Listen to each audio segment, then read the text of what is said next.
Good morning, everyone, and welcome to the Clackamas County Board of Commissioners Policy Session on this October 2nd, 2024. Administrator Gary Schmidt, would you please take the roll call? Yes, thank you, Chair Smith. Commissioner West will be here, but he's delayed this morning. Commissioner Savas? Present. Commissioner Schrader? Here. Commissioner Shull? Here. Chair Smith? Here. Welcome. Your first policy session today is Ambulance Service Plan Update. Rod Cook, Director of Health, Housing, and Human Services, Philip Mason Joyner, Public Health Director, and Andrew Naylor, Assistant County Counsel, will all present. Go ahead, please. Okay. Good morning, Commissioners. I'll get us started here with a little bit of background information, and then we'll have Philip fill in all the details because he's our expert here. So as you know, counties are required by ORS to develop and maintain an ambulance service plan. Clackamas County's ambulance service plan has not been updated since 2012. This update process was over a 2-year project with guidance from a national consulting firm. Multiple stakeholders participated in the process, including the EMS Council, fire agencies, AMR, CCOM, and LOCOM, and associated labor groups. We thank our stakeholders across Clackamas County for their assistance in updating this important plan to improve and modernize our system for emergency medical services in the community. And we'll turn it over to Philip, and maybe Andrew, whoever's next, in terms of details in terms of the plan. Thank you, Rod. Good morning, Chair Smith and Commissioners. And Andrew, if we can go ahead with the presentation. We're good to go? Okay, so on the second slide, Rod did a great job of describing this ambulance service plan. As he mentioned, this is in state statute. All 36 counties in Oregon are required to have this plan. This plan is the foundation for our EMS system here in Clackamas County. It establishes and coordinates ambulance services within the county so that when you call 911 with a medical need, the system works. It assures that there is high-quality care and appropriate response that occurs. It establishes the requirements for all of the EMS and 911 service providers operating in the county across the system, and it sets their educational, training, and quality improvement standards. So as I mentioned, this is the foundation. This is the starting place. This is the guidebook for how all the partners work together in the Clackamas County around this work. What comes next is once the plan is updated and adopted, then any associated contracts, interagency agreements, MOUs, subcontracts follow that next. This is really about connecting the dots. The next slide is a summary of your role. You are the Board of Health for Clackamas County and, of course, the Board of County Commissioners, the governing body over this work. You have the responsibility to review, update, and approve this plan. As I mentioned, it's in Oregon Revised Statutes, but in Clackamas County, it's also in our county code. It's in Chapter 10.01. So should you decide to move forward with updating this plan and revising county code to have this update included, it does require 2 public hearings. As Rod mentioned, this has been a lot of work over 2 years. We have engaged anybody who touches this system in this process. Really, really proud of our staff in H3S, convening partners. A lot of them Rod mentioned. I won't list them all again. And we did our best job to take a 56-page plan and create one slide with the highlights of the significant changes of what is in this update. Philip, I'm sorry to interrupt you. So is this the Board of Public Health making this review, or is it the Board of County Commissioners? They are the Board of Health. All right, so Chair, would you please convene as the Board of Health for Clackamas County? Yes, so we'll recess as the Board of County Commissioners and convene as the Board of Public Health. Thank you, and Sorry apologies. about that. I want to catch that. Thank you. Thank you. So Chair Smith, if it's okay, I'll go through each of these at a high level. Please do. And then at the end, happy to entertain any questions that board members may have. So the first item is to update the ambulance service area boundaries, the descriptions in great detail in every map within the plan. I want to thank our technology services department. We have a GIS team who spent a lot of hours helping update these documents for every single road and every boundary that was changed across the county has been updated in incredibly great detail, very time consuming. We also have changed in, for example, in 2012, Boring Fire District was still a fire department. They are no longer, so updating all the players, who's responsible for what, serving which territory, all of that was updated. Took a lot of technical, tedious time. The next item here is, you'll see on page 5 of the plan, that's the current map of the boundaries. And in 2012, it noted that there was this special area in the southeast quarter of the county served by Woodburn Ambulance. And the update changes that. This was a little unique and different for Clackamas County. The state has recommended that those be, since Clackamas County has 3 ambulance service areas, Clackamas, Canby, and Molalla, that those need to be served by one or multiple of our 3 ASAs, so that changes to being served by Canby and Molalla. We have engaged stakeholders around this issue. Operationally, it doesn't change anything. I know Woodburn Ambulance had concerned about not being noted, but in terms of response and what happens on the ground, when someone calls 911, it is the closest ambulance that respond. So this doesn't impact Woodburn Ambulance showing up, but it does impact essentially in the plan, you have to have one of the 3 ASAs ultimately responsible for what happens within that geography. So Philip, I'm sorry, I'm waiting for your presentation. Go ahead. Keep going? Okay, the next bullet is adding language for basic life support transport. This is not currently happening where 2 EMTs can go on a call instead of a paramedic and EMT, what we have right now. But this plan update now allows the option for that to happen moving forward if an agency chooses to do so. And that would be for less of those life-threatening emergencies, but where it's appropriate medically that 2 EMTs could provide the service. And I think that change is significant. It goes a long way in helping address some of our workforce challenges that we're concerned about across the system. The other big innovation is it adds clinical performance standards. We haven't had that in place in the past. We've been talking about that for several years.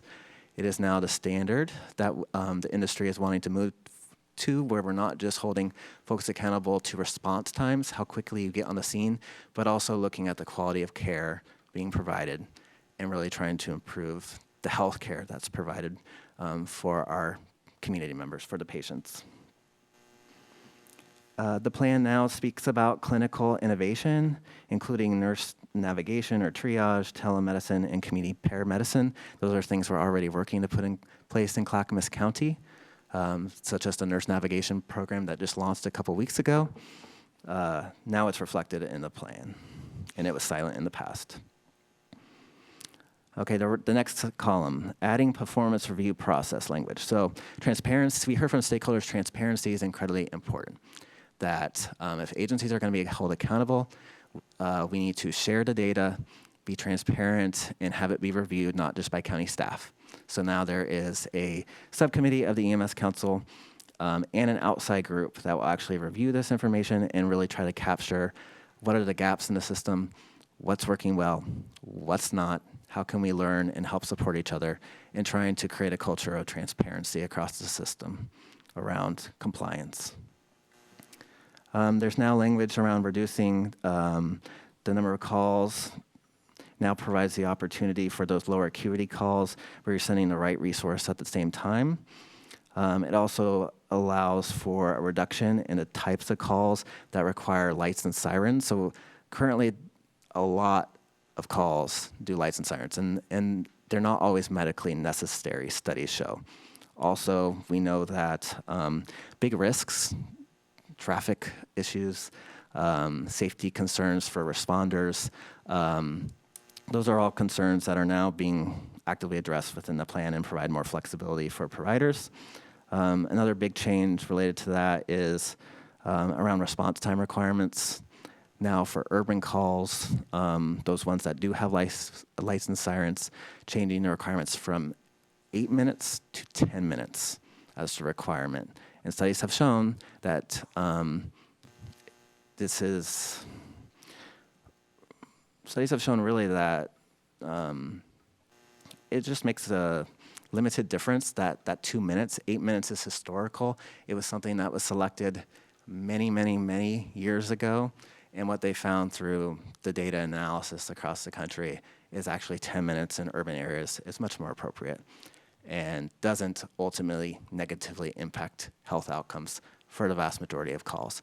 The requirement still to have paramedics on scene, and in Clackamas County, we're lucky that we have our fire agencies who are first responders that get to the call. The bigger thing is getting a paramedic there as quickly as possible, not necessarily that your transport agency shows up with that 8 minutes or sooner. 10 minutes is okay on the vast majority of calls, so this allows for that. Our consulting firm had 21 recommendations for us. 12 of them are incorporated into this update. We last discussed this in January of this year, so it's been a while. The board gave input, our stakeholders gave input, and these 12 that are moving forward is where there was clear consensus. The other 21 items were ones where there wasn't support for EMA stakeholders or this board, or it just were items that didn't really fit within the ambulance service plan itself. It was outside the scope of the ambulance service plan. So I can go into those details quite a bit. Happy to kind of pause there, though, and see what questions you have. Thank you. I'm sure we have questions going forward. Also, some of those recommendations that weren't adopted in the Cambridge plan had some dollars attached to it. They might have been pretty expensive. I think we all have questions. Commissioner Savas, go ahead. Yeah, just two things. First one, clarifications. So is it 21 recommendations, 9 of which have been implemented, or is it 21 plus 9, 30 of them with 9 implemented? 12 are in the plan. Or in the plan, not 9 implemented, are but not. in the plan. 21 total. Thank you. So it's 21 and 12?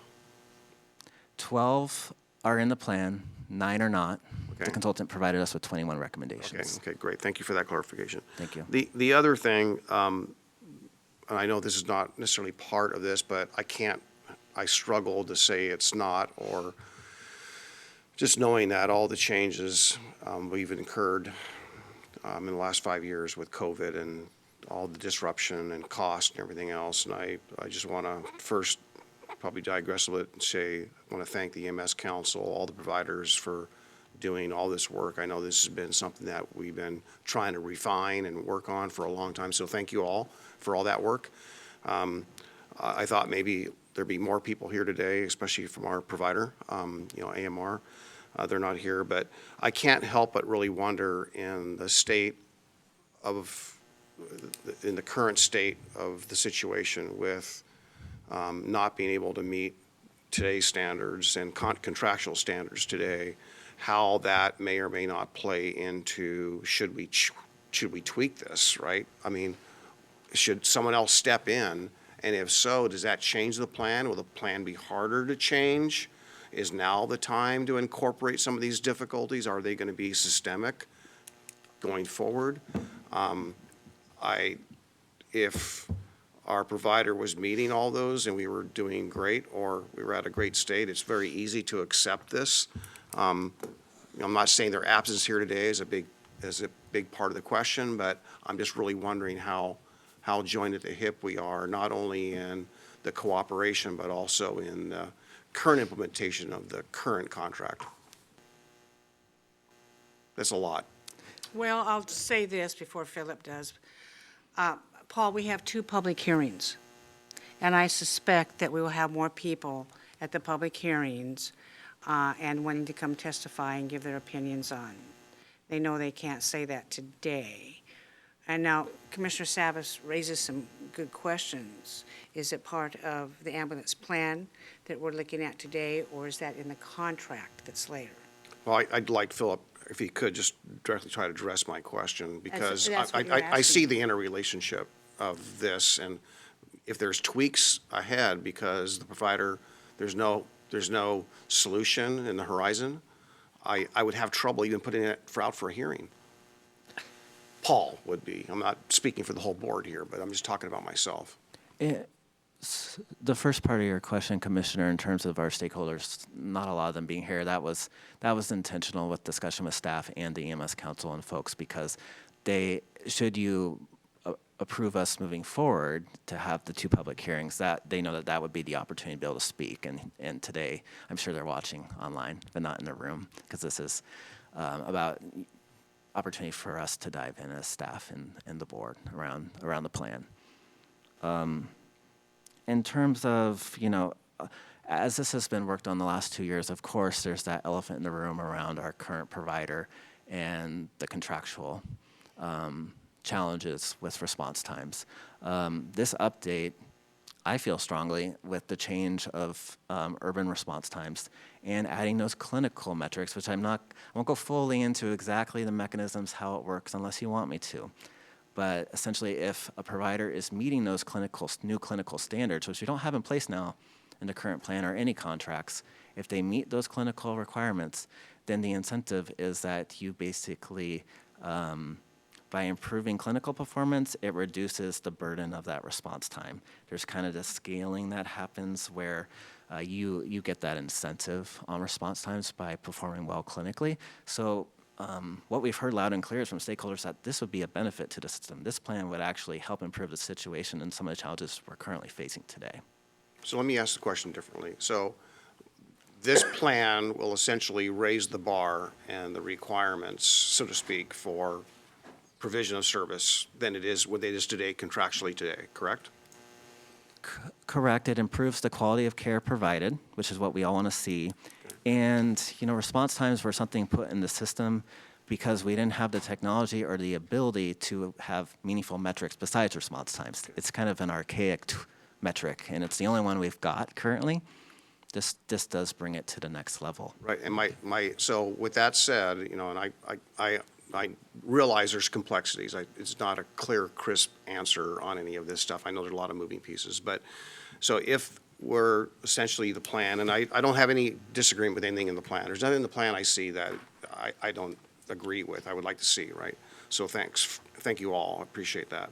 However, if right now, if the constraints of the current provider are where they are today, and we're gonna raise the bar a little bit higher, how, what needs to change, or what are the difficulties or the barriers to accomplish that? If we set the bar too high, right, then are we literally undermining ourselves, our ability, and then have to pick and choose where and how we're going to lower the bar? And again, without going into great detail, that's my concern right now. The most confident I can provide you with, commissioners, that I feel that this plan addresses some of the current concerns that are in the system around the pressure of meeting that 90% response time across all call types. This lessens that burden, and it also focuses on those clinical issues that really matter that we want to get to. So, I don't foresee, regardless of who the provider is, regardless of the process for what the ambulance contract looks like next, this plan is still pretty solid, and I feel confident it wouldn't be tweaked over the next 10 years. Right? Thank you. Commissioners, we all had an opportunity to read the Cambridge Consulting's plan, and I've read it multiple times. I sat down in meetings with staff. I encouraged all the commissioners to do the same, to have your questions answered. And I frankly have had a ton of information that was available to everybody. We should move forward to this today. And some of the questions that Commissioner Havas has, I understand where he's coming from, but this plan adoption, I think, is maybe where they're not going to be addressed. Now, if when we set the two public hearings, if any of the provider or any other people want to come forward and discuss that, that's up to them, okay? I don't know that we can give answers about a contract when we're trying to implement the plan, because there's two separate animals. I do have a question regarding the EMS subcommittee that's being set aside to review the data.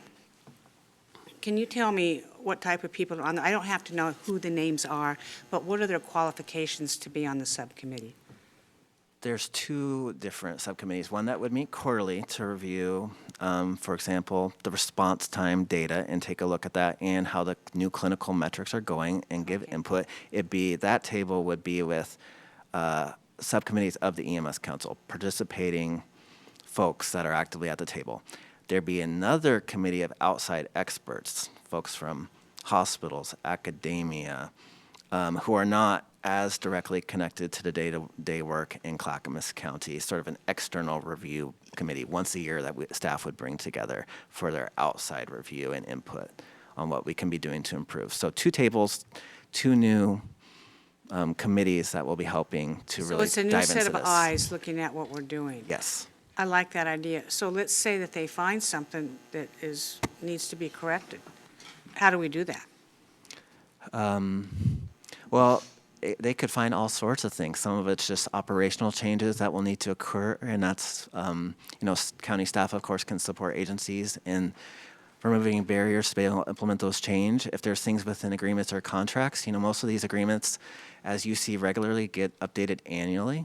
And if it is, something in the plan where I'm mistaken and the plan has to be updated, that's something we flag and decide, okay, it is quite a process to update this plan through the state and with the Oregon Health Authority and then getting it in county code.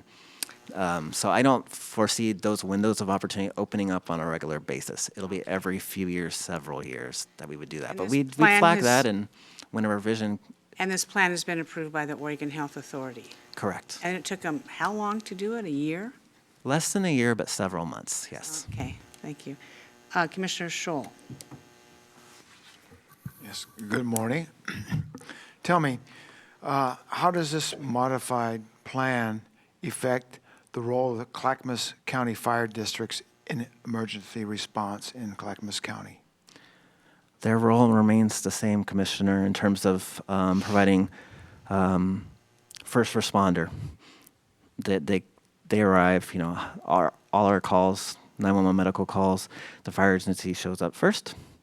And then, there's just a handful where AMR has chosen to subcontract with some of these agencies to do the transport. But if they don't do the transport, then AMR at this time will continue to do that. And the Clackamas ASA, and then of course for Canby and Malala ASA, they provide both of those services. So the roles of the fire agency continues. Okay, and what was the role of Clackamas County Fire in reviewing your recommended plan? We have staff who are active members of all the committees within the EMS Council, have been involved in it from the start. Okay, thank you. Thanks. Commissioner West? Good morning. Thank you for your presentation. Sorry I was a little bit late.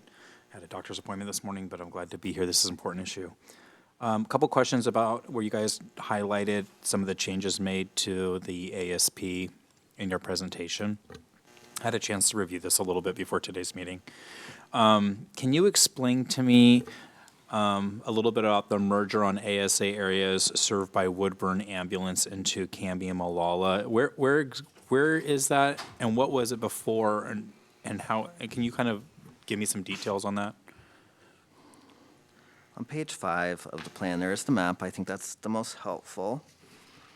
And you may see on the southwest corner of the county, it You notes. said the southwest corner? Southwest. It notes Woodburn Ambulance. And that is unique because this is a map of our Clackamas ambulance service areas. We have 3. We have the Clackamas ASA, the Malala, and the Canby ASAs. So historically, that's been sort of carved out. And I agree with the Oregon Health Authority, that is unique and different and unclear. So this has been modified. The new map, which isn't here, we wanted to show you what the old maps look like, recognizing the new maps will match when we had the public hearing. But the new map shows essentially Woodburn Ambulance no longer there. It's divided between Malala and Canby now. And that's something that we've been working on. We've had discussions with Woodburn Ambulance. Operationally, there's no change. Ultimately, Canby and Malala are responsible for that geography, but because Woodburn Ambulance, as a private ambulance company, still provides services in that area within Marion County, in that area of our county, this is a couple hundred calls a year. We still do closest ambulance. So if Woodburn Ambulance is closest, they will still receive the call. They will still provide those transports. And I asked this question because I visited some rural communities, I believe in this area, if I'm looking at the map correctly, I think I am, that did have some coverage issues about who and what would respond and response time specifically in this part of the county. And I guess my question is when you change this map, is that to help where we maybe kind of had a difficult spot? And is that why the map was changed and we moved out the Woodburn Ambulance portion? I think historically, the Woodburn Ambulance has provided a lot of coverage in that area. So, it made sense to note that. However, legally, when you're looking at through the state and revised statutes around what is an ambulance service area, it doesn't make sense to have them called out. We don't call out any other private ambulance companies. We assign geographies and ASAs. We have 3 in Clackamas County. So that's, I understand why it was done in the past, but for me, it makes it more standard and clear The to have changes do. that change. And I have a question about your, thank you, Chair. Added language for BLS transport units to include staffing and response time requirements. Am I understanding the acronym correctly that that's basic life support? Correct. So often paramedics need ACLS, which is advanced cardiac life support. What's the differentiation between we would want to have somebody that's a paramedic that's ACLS certified to respond to the call versus BLS? So our EMS medical directors have gone through every single call type that comes into our 911 centers and recategorize them and identify what are those lower acuity calls that it's medically appropriate to send 2 EMTs instead of sending 1 paramedic and 1 EMT, which is our current model. Every call right now, 1 paramedic, 1 EMT. This change allows for flexibility now that can be turned on. No one's doing it yet. Our consultants recommend we pilot it first before moving to that model, just to make sure the system's solid and working well. But the plan update, this is one of the innovations to address our workforce challenges. This would now allow for that to happen. Right now, it's not allowed. Is this unique to the metro area to have 2 EMTs with just BLS arrive instead of? Well, my understanding is Washington County got a little ahead of us and has got updated their plan, and it does allow this option as well. There are places across Oregon who are piloting this. Have we seen this? This is new. It's much different than what we've seen out of Multnomah County. It's completely the other direction. Have we seen in other metropolitan areas sending 2 EMTs instead of an EMT and a paramedic be successful? And are we sure that we're going to be that targeted with our acuity and how we identify triage calls that we can have that lower level of certification and care?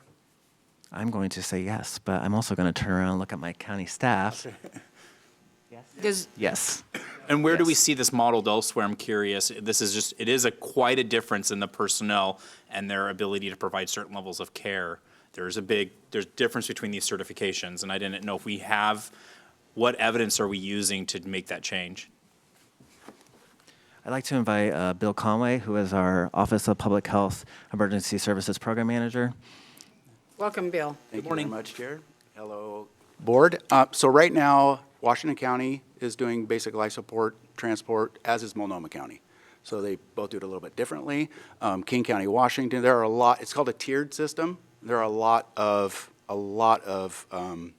areas doing both. It gives the flexibility, it gets the right resource to the right patient, and has been very successful. So this goes into my next question, because I know we're doing the nursing triaging piece, and that's new, and I hope that that's becoming successful right out the gate. My feedback that I've heard is it's awesome. Go nurses. So a little bias. So my question to you is the nurses that triage to know whether we're sending the 2 EMTs versus a paramedic and an EMT, or is this based on geographic area, or is it call by call basis, and is it the nurse truly triaging the acuity of these different calls? So we're talking about 2 different things right now. So the nurse triage is specifically for low acuity calls that meet certain criteria, that is sent to the nurse triage program by basically bypassing the 911 system. So that's one program. Okay. The triage that's done in our 911 centers, they use a nationally recognized kind of the gold standard of medical triage. It's called medical priority dispatch system. And that they go through set questions, they can't deviate, and that allows them to come up with an acuity level for certain protocols. They have multiple protocols. So they use that, assign an acuity level, and that would determine whether or not it's BLS or ALS. Okay, so the nurse is taking the load of the load off of the system and dealing with those needs. And then the 911 system, that gold standard system, is using with the dispatcher to triage what ambulance type goes to this call. Exactly. Okay, The thank you. 911 dispatcher determines, is it ALS? What was that? The 911 dispatcher, like our staff and CCOM, they determine, is it ALS, advanced life support, BLS, basic life support, or does it need to go to nurse navigator, nurse triage? Okay. So they have protocols that lead them to make those determinations. Perfect. I hold both those certifications, so I just ask like how that works out in the field. I'm happy with the answer you gave me. I'm going to support this moving forward. I think we need to get it done, and I now have a better understanding about how we send out professionals to help people on call. So I appreciate it, and thanks for explaining the boundaries to me. Just a little personal note.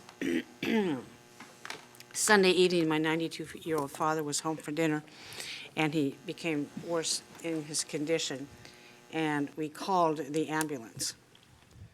And this is going to be a shout-out to the new measure that was passed that increased our taxes a bit. And on Beaver Creek Road, they reopened Clark's fire station. And they got there right away to take my dad in. But I am located in the Molalla ASA. Molalla also arrived.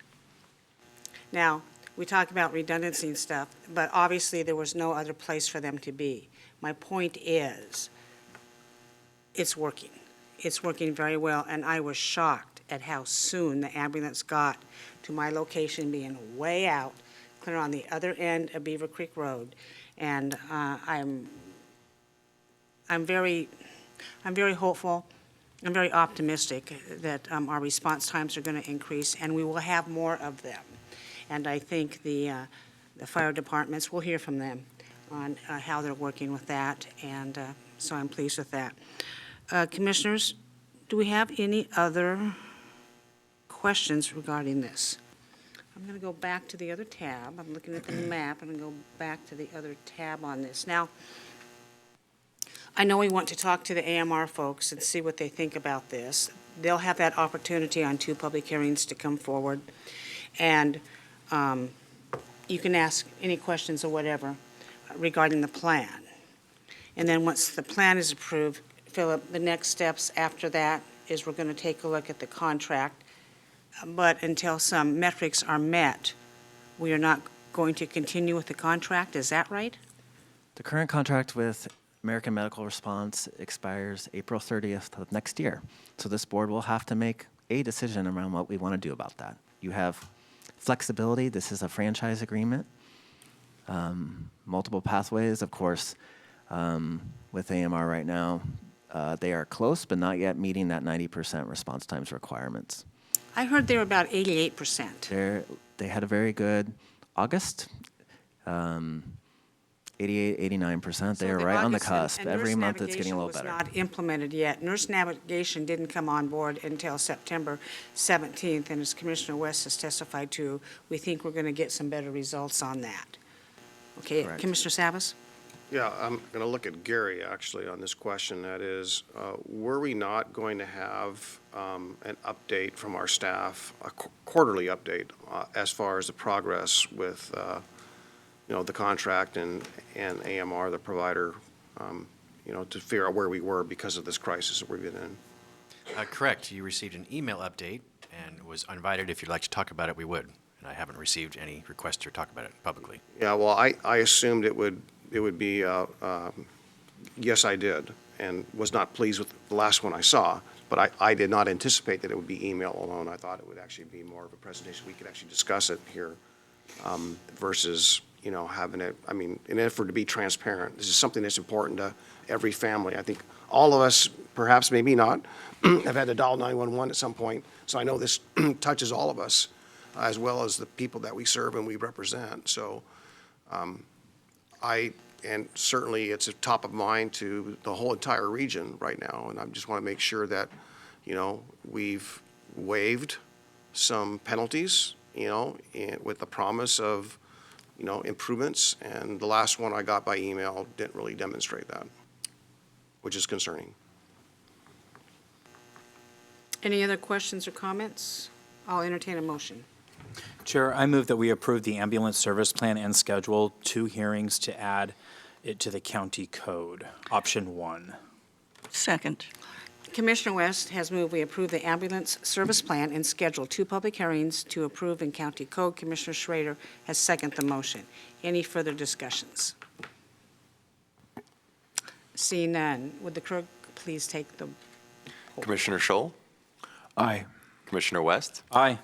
Commissioner Schrader, Aye. Commissioner Savas, Aye. Chair Smith. aye. Motion passes 5-0. Thank you, Commissioners. I know we have more questions to ask, and can really take a more deeper dive into this as soon as it will be scheduled. I think we have them on the green sheets. They will be, yes. Yeah, okay, good. Thank you. Commissioners, I'm going to, regardless of where we're at in the procedure, I will recess at 11 o'clock for about 10 minutes. I apologize for that. I am receiving a call from my father's doctor. He was supposed to call last night. He didn't do it. So we have set up a time where he could call me. So, Gary, what's our schedule like right now? We have one more policy session. You could potentially be done by 11. If not, we'll just take a pause. Well, during this. we can get started on it if people just know that's what I need to do. All right, Chair, would you please reconvene as the Board of County Commissioners? I will recess as the Public Health Board Yes. and reconvene as the Board of County Commissioners. Thank you. Next is a policy session limiting recreational vehicles as second dwellings to a temporary use. Our staff from Transportation and Development will present. Dan Johnson, the Director of Transportation and Development, and Jennifer Hughes, the Planning Director. Go ahead, please. Thank you so much, Chair Smith. Commissioners, harken back to August 1st, 2024. The Board of County Commissioners adopted ZDO 285. Essentially, it was minor and time-sensitive amendments to the zoning development ordinance and the comprehensive plan. Included in that minor time-sensitive package was a proposal or an allowance for property owners in certain urban and rural residential zones to place an RV on their property for use as a second dwelling. The amendment took effect on September 3rd, 2024, essentially 29 days ago. I am, at that time, during the process for adoption, the board had expressed an interest in considering whether this should be permitted as a temporary use rather than a permanent one. A motion was passed at the June 6th business meeting to schedule a policy session to discuss that option. We are here to discuss that option. We have a bunch of information down here to consider. I guess what I want to share with the board is that we to date, we do not have an application for an RV yet. We have had interest from CPOs and the CCI committee specifically regarding concerns about additional code enforcement needs associated with this particular authorization, which we shared with them. We don't believe that to be the case. We actually believe with the adoption of these standards, it provides a pathway forward for RVs that may be illegal to become legal. So we don't see a big increase in code enforcement. We can run through the staff report that you see before you today, but in short, you're going to see that there's two options that we're here to kind of get your direction on, one of which is to advance an amendment to this just recently adopted code, or second, to kind of pause and hold on this. Our recommendation right now is essentially option 2, which is to not initiate an amendment. And I guess the board, you could authorize or request that we keep tracking this and report back if there continue to be issues, but we are at your disposal. We can go through this and answer any questions you might have, or as directed by the board, whatever your intent might be. Thank you.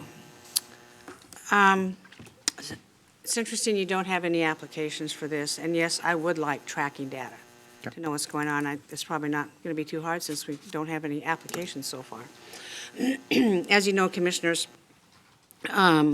this bill was passed at the legislature upon my request with almost unanimous support. It was also supported by Associated Oregon Counties. And unfortunately, well, we passed this, but unfortunately, when I was out for my heart surgery on the June 6th business meeting, commissioners brought this up and tried to make changes without me here. And I'm going to say right here, I am so not appreciative of that. I worked very hard on getting an opportunity for people not to be homeless. And we've had commissioners on this board want RV parks. We've had commissioners are concerned about moving RVs off the street. Does not this allow that? It is totally permissive.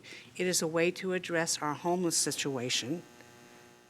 But it's a choice. It's a choice that landowners have to have possibly a family member. And this came through a request from a constituent whose sister's husband had died. They had 2 children and they lost their house over time. The sister says, and this was out of Sandy, the sister says, come stay with me in a motorhome. I have this motorhome. It was a nice motorhome. And then somebody complained, thinking it was a code violation. And I thought maybe we could fix it at county staff. Lo and behold, it's a state land use law. So it is very significant that this passed the Oregon legislature in the state code to allow this. Several counties have adopted it. They don't have to adopt it. It's totally permissive. And I really think it's a good deal. So I would support the language in the second paragraph as well. And just let it see how it happens. I think we need to try something before we start fixing something that isn't broken, would be my opinion. Commissioner Savas? Yeah, well, I didn't have any role in setting the agenda for the last time this came up, so if it was on the agenda, I guess it was on the agenda. We certainly heard a lot of feedback from the community about their concerns, and I'm just going to use the marijuana, the cannabis ordinance that we use as the example. I think I used it before. And that is that when we basically allowed marijuana under that complex process we all went through to happen, we probably had more illicit operations happening than we did legitimate at. And still today, we still have marijuana operations going up that are not meeting county code. They're not even following the process, and they're circumventing that because they kind of feel that, geez, county allowed it, so we can just do it. Not dissimilar to Measure 110. You know, we now decriminalize drugs, so therefore now we can just, deal drugs, sell drugs, so on and so forth. So my concern here, and perhaps maybe even evidenced by the fact that no one's applied for this, is that there's a sense that you can just live and pop up an RV now because we allowed it. I think the concern is more on the illicit side than the people going through the process. I think it's a valid means to address a need out there. Certainly, obviously, there's no takers as of yet.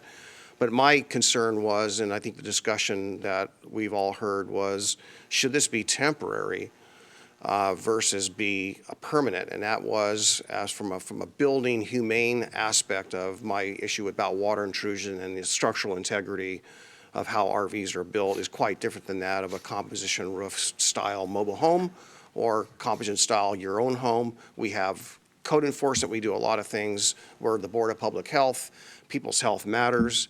And here, 2 weeks ago, I think staff sent out, I know there was a news article on one of the major news networks that actually did a piece on RVs. I don't know if you caught that or looked at the email or clicked on the link, but they cited that if you're going to keep water intrusion out and keep your RV structurally sound and healthy, that you need to do the roof once a year, every year, annually.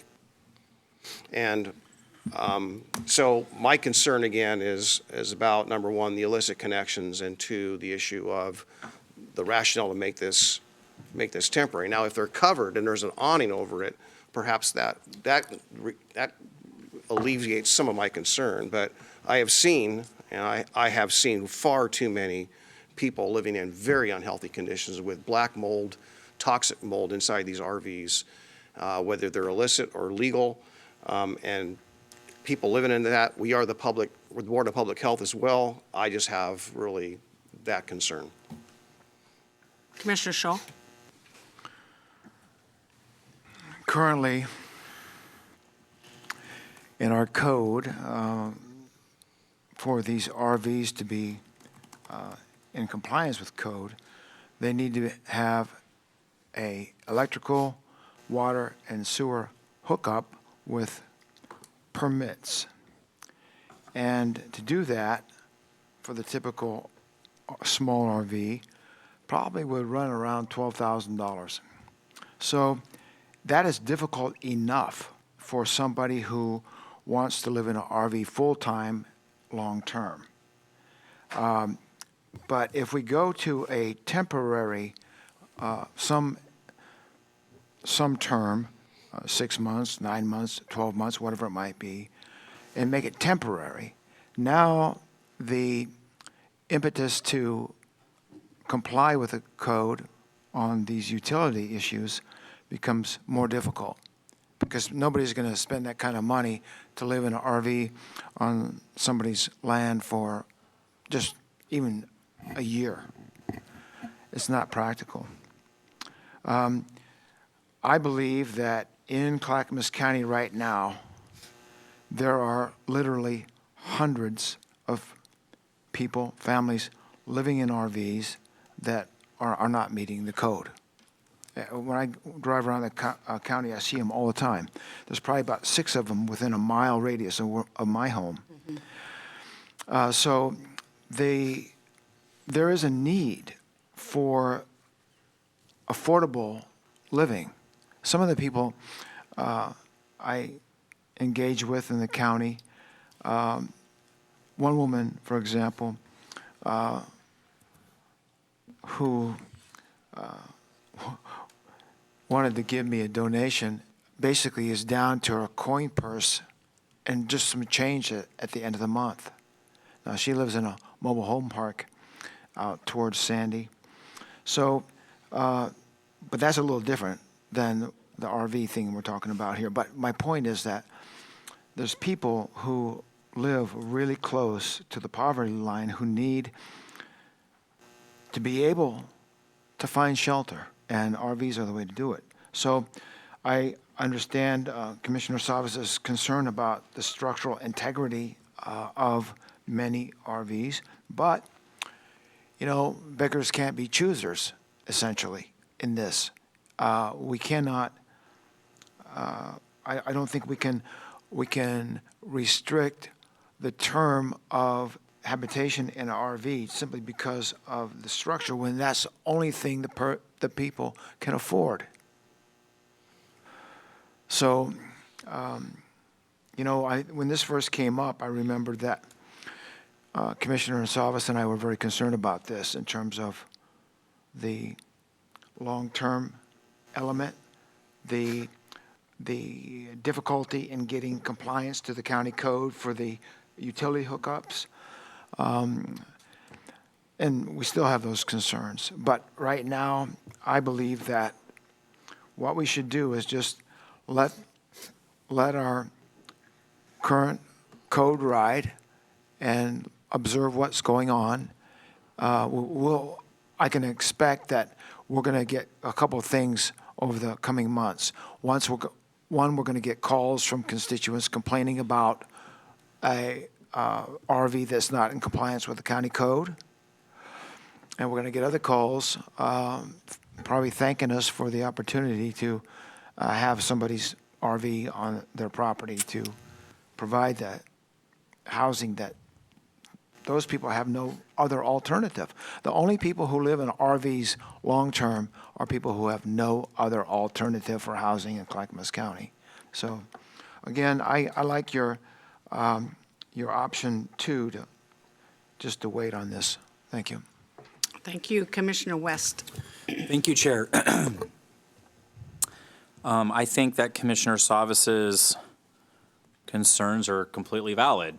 This is not exactly the type of structure or dwelling that we would ideally want to make permanent, or any type of permanent housing for anybody for a long period of time. I completely realize that. However, I think we have an instance here where we do not want to let the perfect be the enemy of the good. Perfection often prevents the implementation of good creative policy to address a need that we all face right now and see with our eyes every single day.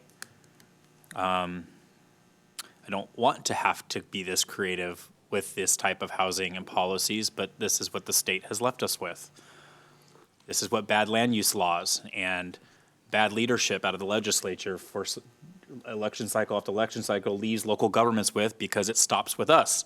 And we have to solve the problem so we have less derelict RVs in our communities. There are those in our community that probably never have to see an RV. They live in nice gated communities. They live up on a beautiful hill. They have a wonderful hamlet to call home. And there's other members of our community who struggle to make the ends meet every single month, and housing is a real stressor on their ability to deal with their basic needs. I support this because I think it's a creative policy to bring people into compliance and to still provide housing for their neighbors. Owners will still have to invest in permits. They will still have to be inspected. They will have to have utility. They'll have to have the basic safety standards met. But we'll be able to provide another avenue for creative housing for those that have none. And we're tasked with solving that the best we can. And I think that this is a creative effort by the legislature and the leadership of our Chair Tootie Smith to figure out how to do some of that in the county. I'm going to vote for this today, realizing it's not perfect. And can't believe that we're having to get this creative in Clackamas County to do it. But I'm going to vote for it. I'm looking at the packet. It says here, because we talked about the temporary status, which I don't, excuse me, I don't think is a horrible level of accountability to have necessarily. But you talk about here, an owner, and Commissioner Schultz just talked about this, was going to have to put some type of significant investment in having the infrastructure on their property to be able to appropriately have an RV that would allow this. And somebody's going to need to recoup those costs. And so it looks like here you're recommending, if we were to do that, a 5-year period before it would be looked at again? Or can you explain a little bit about, if we were to have some temporary status, what that option you would recommend or look like? So I think, yes, we threw out 5 years it's not a magic number, but basically this concept of recouping the investment. And so it's not just the permitting charges from the county, which there will be some, but not on the order of what Commissioner Schull mentioned, but I think that probably includes the installation. So they're going to be paying a contractor, presumably, to, plumbing, electrical stuff. It's going to be an investment.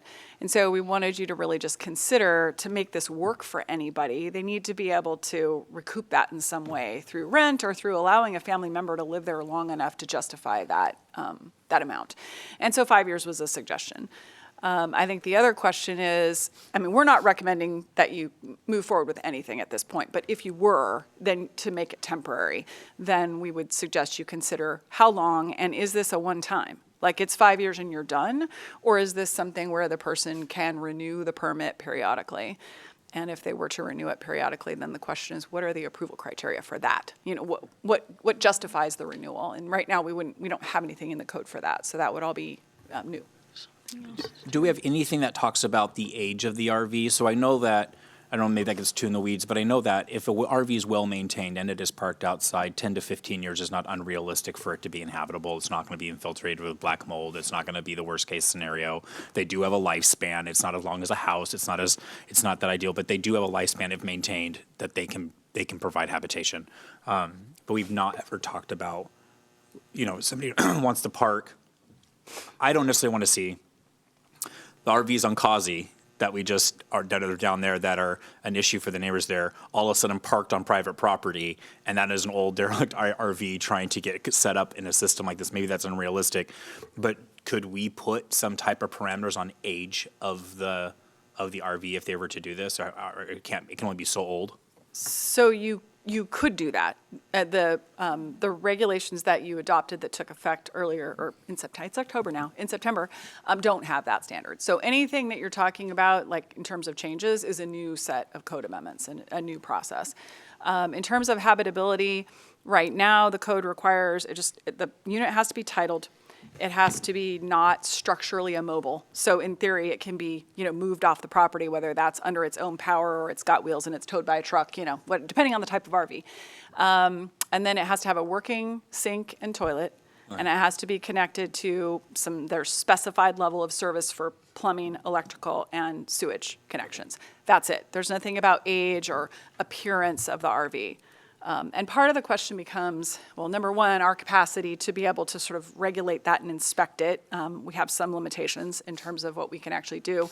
And then the other thing is that this permit in a way, I think about it, it's like you're permitting a space almost for an RV. Like they run that utility infrastructure. It doesn't have to be the same RV moving forward. So it could be that, you have a rental space and you have different tenants maybe moving their RV in, or maybe you've got one family member there for a year and then it's a different family member. So I think there's this question of how we would sort of regulate that. Is the RV meeting a certain habitability standard? And we did not really get into the weeds on that when we were moving through this process with you previously.